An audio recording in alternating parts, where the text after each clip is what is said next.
Soft piano, foggy city visuals, footsteps echoing on wet pavement. Narrator, gentle, emotional tone. On a foggy autumn night in San Francisco, an elderly millionaire stopped for a crying street boy, unaware that this small act of kindness would uncover a secret buried deep in his past. A secret that would shatter his heart, rewrite his memories, and finally give him the one thing he thought he'd lost forever: family. The mist rolled thick over the city, swallowing the streetlights and softening the hum of traffic in the distance. Arthur Bennett, a retired physician turned recluse, walked his familiar route through the old city park. His cane clicked softly against the cobblestone path, a rhythm that had become the heartbeat of his lonely nights. Ever since the accident 5 years ago, the crash that took his only son Michael, his daughter-in-law Sarah, and their 3-year-old son David, Arthur had lived quietly, more ghost than man. But that night, fate intervened. Under a flickering street lamp, Arthur saw a small figure curled up on a bench, shivering, crying, alone. The boy couldn't have been older than 12. Arthur hesitated. He'd walked past many such sights before. San Francisco had its share of broken stories. But something about this boy, his fragile posture, the way he trembled, the silent despair, pulled at something deep within Arthur's soul. He approached slowly. "Hey there," Arthur said softly, his voice kind but uncertain. "Are you all right?" The boy looked up. And for a moment, Arthur forgot to breathe. Those eyes, deep brown, wide, and filled with unspoken pain, felt hauntingly familiar. "Hungry?" Arthur asked, offering a sandwich from his coat pocket. The boy hesitated, then nodded. He ate like someone who hadn't had a real meal in days. "What's your name, son?" "Jacob," the boy whispered. The name struck a chord in Arthur's chest, a strange echo he couldn't explain. "You've got somewhere to go tonight, Jacob?" The boy shook his head. "No one waiting for me." Arthur's heart broke at the quiet truth in those words. The night air was biting cold, the boy's hands trembled violently. Arthur hesitated only a second before saying, "Come home with me. I've got a spare bed and some hot chocolate." Jacob froze, unsure whether to trust him, but there was something about Arthur's voice, something safe. And so, under the heavy fog, an old man and a lost boy walked together, two broken souls unknowingly bound by blood. Arthur's home was modest but warm, a place that smelled faintly of old books and forgotten memories. Jacob stood awkwardly by the door, unsure if he belonged. Arthur poured him hot chocolate and gestured to the couch. "Drink up, son. It'll help chase the chill away."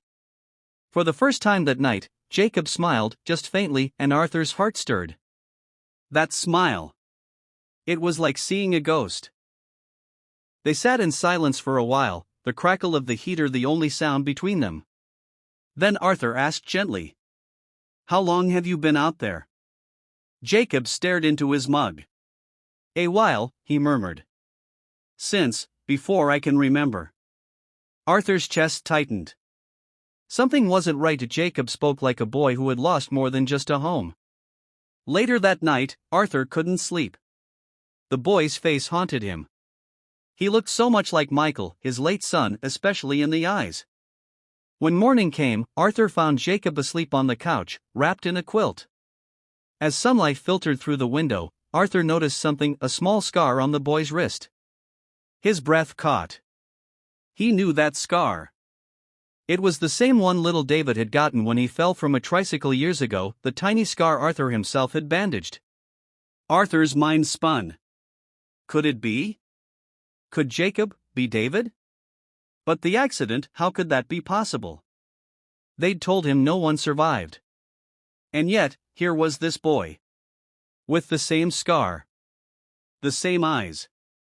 The same smile. Arthur's heart raced. He had to know the truth. That morning, Arthur called his old friend, Frank Delaney, a retired detective. Frank had been there during the accident's investigation years ago. "I need your help," Arthur said, his voice trembling. "There's a boy. I think he might be my grandson."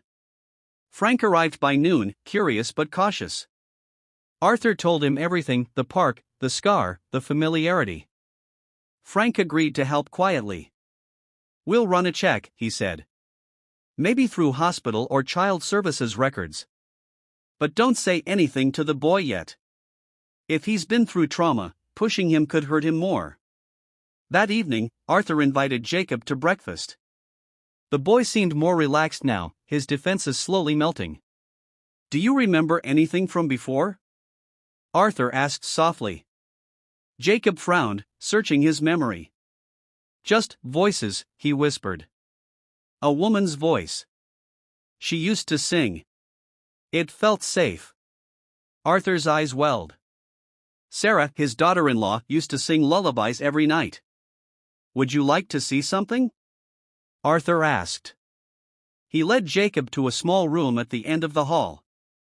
It had been closed for years, the room once belonging to his grandson David. Jacob's steps slowed as he entered. The blue walls. The small bed. The toys. The faint smell of lavender. Something flickered in his eyes, recognition, faint but real. On the nightstand was a silver-framed photograph. Arthur's son Michael, smiling, holding a toddler with the same eyes Jacob had. Jacob picked it up slowly. His hands trembled. I know this place, he whispered. I've seen this man, in my dreams. Arthur's voice broke. That man was my son. Jacob turned to him, tears forming in his eyes. Who am I? Arthur swallowed hard. I think, you're my grandson. For a moment, the world stood still, only the sound of two hearts breaking and healing all at once filled the air. A week later, Frank returned, with proof. DNA results confirmed it beyond all doubt. Jacob was David Bennett, Arthur's long-lost grandson. But the truth carried another shadow.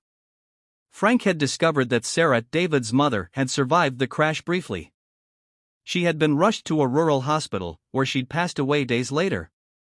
In her final moments, she had begged a nurse to protect her son from an abusive relative on Michael's side, who was seeking custody for inheritance. The nurse had smuggled little David out and placed him in an anonymous orphanage where records were lost over time. The child had grown up as Jacob. Alone, unloved, and forgotten. When Arthur heard this, he broke down. Years of guilt, grief, and loneliness poured out in one shuddering breath. He had spent years mourning, never knowing his grandson was still alive on the very streets he walked nightly. That night, Arthur sat beside Jacob David and took his hand. No more running, son, he whispered. You're home now. David's small voice trembled. Do I really have a family? Arthur smiled through tears. You have me. And I'll spend the rest of my days proving that love never dies, not even after loss. Outside, the fog began to lift, revealing the first glimmer of dawn. For the first time in years, Arthur Bennett felt warmth not from the fire in the hearth, but from the heartbeat of family reborn.